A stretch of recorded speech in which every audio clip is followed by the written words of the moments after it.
Sa totoo lang, nakapatay na ako eh. Pero pinagbayaran ko.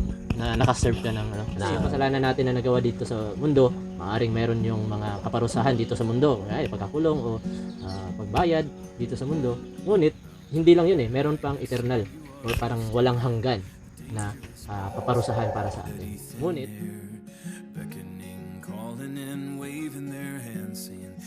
sobrang importante din to na maintindihan natin at ma-assist natin yung sarili natin.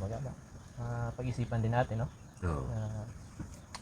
Sige. So, ikaw ba ay mabuting tao, sabi dito? So, sa tingin mo ba ikaw ay mabuting tao? Ano yung masasagot mo doon? Hindi naman perfect tayo talaga. Ano sa tingin mo yung basihan mo na masasabi mo na hindi ka perfect? Kasi minsan nagkakamali din eh. Sa experience mo din. Hindi ganyan. pwede hindi magkamali eh. Okay. So, sa tingin mo, naniniwala ka ba na merong tagapaglikha ng lahat natin nakikita, yung mga magagandang tanawin at itong buong mundo at pati sa'yo, sa ating mga tao? So, naniniwala ka ba na merong lumikha? Oo. Meron. So, yun ay ang Diyos, di ba? So, Oo. naniniwala tayo na merong Diyos. Sa tingin mo, yung Diyos na yun is natutuwa siya sa buhay mo ngayon o hindi? Sa tingin ko natutuwa siya. Sige. Actually, meron siyang standard, meron tayong pwedeng magiging basihan kung talaga bang natutuwa ang Diyos. Kasi ang Diyos na lumikha, kapag siya yung tagapaglikha, siyempre may pakialam siya sa kanyang nilikha at siya yung merong standard or basihan kung ang tao ba na nilikha niya ay mabuti or masama or nakakatuwa ba sa kanya or hindi. Pag ang tao is masama, siyempre hindi nakakatuwa sa kanya. Pag ang tao is mabuti, siyempre nakakatuwa yun sa kanya. So, i-check natin kung tayo nga ba ay mabuti. So, kapag sinungaling ka na sa iyong buong buhay. Ay, oo naman. Okay, so ano po ang tawag sa inyo kung ikaw po ay nakapagsinungaling? Diba masama din. No? Pero kung specific ay sinungaling po, di ba? So lahat naman tayo is talagang sinungaling. Oo. At individually and even tayong lahat ay sinungaling. So nakakuha ka na ba ng bagay na hindi sa iyo, kahit maliit or malaki or hindi naman yun, kahit ano?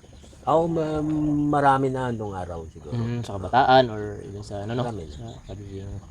Okay, so anong tawag doon sa nangunguha ng bagay na hindi sa kanya? May yun, hindi maganda yun. Pero ang specific po, ano po yung tawag doon? Kapag may nahuli tayo na nangunguha ng bagay na hindi kanya, Parang pagnanakaw yun. magnanakaw po ang tawag, no? Magnanakaw. So, ano ka po ngayon? Kung ikaw ay nakapagsinungaling at nakapagnakaw, ikaw po ay isang Masama. or sinungaling na magnanakaw. Oo. So, yan. Isa pa, nagamit niyo na po ba yung pangalan ng Panginoon sa walang kabuluhan? Ay, hindi Yung naman. parang nagalit, nabigla ka? Hindi pa siya. Or nasabi mo na, Diyos ko po, or mga ganyan. So, nabanggit niyo na po yun? Or parang Ay, nagulat hindi ka? pa. Takot ako sa Panginoon eh. Okay. Ay, lagi ang pinakatakutan ko magkatmali. Okay po, maganda po. Sige po, next tayo. Nakatingin ka na po ba sa isang babae na merong pagnanasa or parang kahit sa movies, sa TV or kahit dyan sa labas na hindi mo asawa or sa iba, kahit sa tingin pa lang? Oo naman minsan.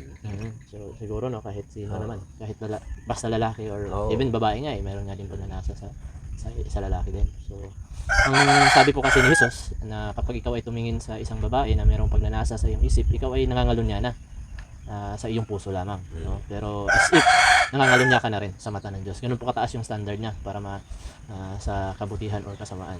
Ngayon po, nagalit ka na po ba sa isang tao? Nagalit na ako. Na parang gusto mo siyang saktan o ganito, gawa ng masama kahit sa isip mo lang o sa puso mo lang? Sa totoo lang, nakapatay na ako eh. Pero pinagbayaran ko. Na nakaserve ka ng ano? Nakulong ako ng matagal. Okay no? So, sabi nga sa Biblia na kapag ikaw ay merong galit or puot sa isang tao, ikaw ay mamamatay tao na. So, even kami, or ako na hindi pa nakapatay ng tao, kung may galit ako sa isang tao, para na rin akong pumatay. So, ganun kataas yung standard ng Panginoon. So, siguro, lalong-lalo na kapag meron niya tayong nasaktan or napatay. So, yun po, based sa standard ng Panginoon, sa 10 Commandments, kasi yun, nasa 10 Commandments kasi yun, sa utos ng Panginoon. Yung pangangalo niya, yung pagsisinungaling, pagnanakaw, pagpatay, paggamit ng pangalan niya sa makabuluhan, sabi mo, hindi mo nagawa.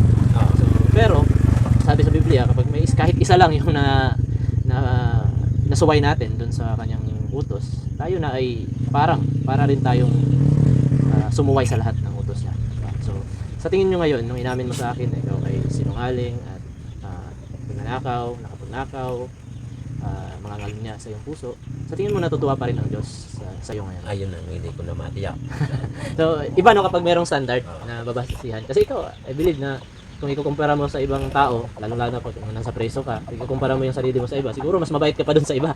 Oo, may mas masama pa. Pero hindi kasi sa tao ikukumpara yung sarili natin eh, kundi sa Diyos. Dun sa standard niya or yun sa utos niya. So, lahat tayo, even ako, lahat tayo kung sa ating sarili lang ay talagang hindi matutuwa ang Diyos. Ako, kung wala ang Diyos, ako ay papuntang impyerno. Lahat tayo, papunta tayo ng impyerno. Kasi nga, walang makakasunod doon sa utos niya, walang niisa sa atin. Kasi nga, tayo ay parang, taga-sunod-sunuran na lang ng ating laman, ng ating mga kagustuhan na gumawa ng masama. So lahat tayo, kahit yung mga siguro, yung mga, even yung mga attorney, mga pulis, lahat walang niisa sa atin na talagang mapi-perfect yung batas ng Panginoon or yung utos ng Panginoon. So by default tayo ay papuntang hell.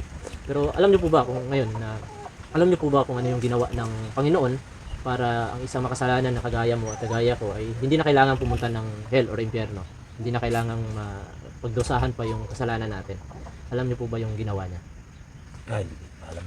Okay. So I think alam mo to or maaalala mo. 'Di ba si Kristo ay pinadala niya sa lupa, diba? Para nagkatawang tao, pinanganak siya sa isang birhen na si Maria at nagkatawang tao, naging tao at naglakad ng perpekto dito sa mundo. Siya lamang yung tao na perpekto na sunod lahat ng kautusan ng Panginoon. Hindi lang siya na perpekto, ngunit siya pa'y namatay sa krus. Namatay siya sa krus para pagbayaran yung kasalanan ng mga mananampalataya sa kanya. No? Pero hindi lang din siya namatay.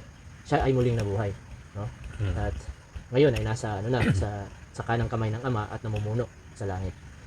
Ngayon, ang ibig sabihin lang nun is tayo, nagkasala tayo, hindi natin nasunod yung utos ng Panginoon, ngunit instead na tayo yung magbayad, paparusahan natin dun sa impyerno, si Jesucristo ang nagbayad, nagbuwis ng kanyang sariling buhay para sa eternity, sa eternal o sa walang hanggan, hindi na natin pagbabayaran yung kasalanan natin. Kasi yung kasalanan natin na nagawa dito sa mundo, maaring meron yung mga kaparusahan dito sa mundo, ay pagkakulong o pagbayad dito sa mundo. Ngunit hindi lang yun eh, meron pang eternal or parang walang hanggan na paparusahan para sa atin. Ngunit yun nga, dumating si Kristo para pagbayaran yan. Na instead na tayo yung magdusa sa walang hanggan para dun sa kasalanan natin, sa pagsisinungaling natin, sa pagnanakaw natin, sa pangangalunya, or sa pagpatay, or ano pa ang mga bagay, si Kristo na nagbayad nun. Diba? Kailangan lang natin na pagsisihan na tunay yung mga kasalanan natin at manampalataya sa Kanya.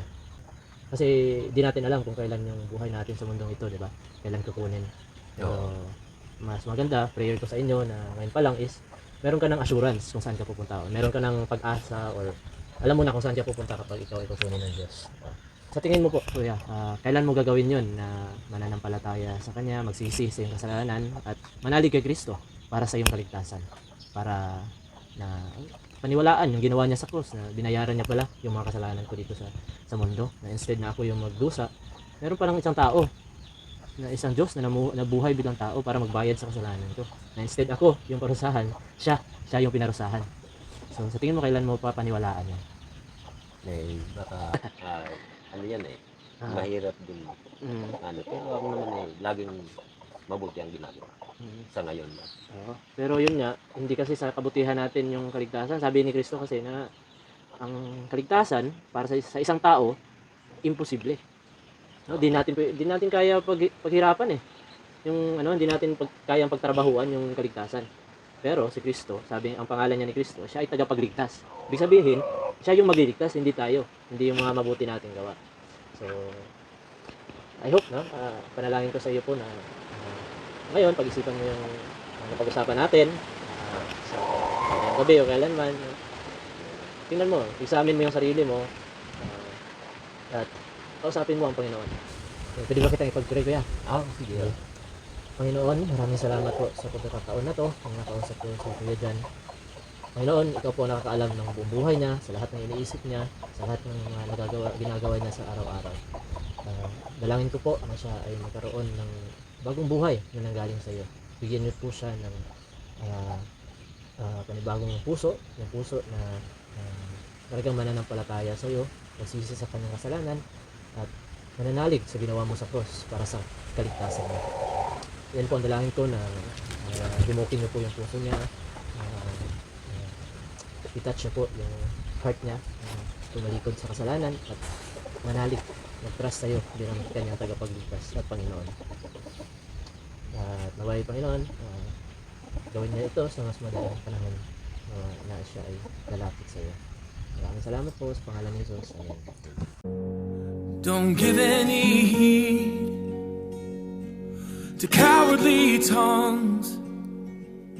There's glory out there to be won. Look to the King. He's thrown down Goliath and cut off his head. Take courage now, son.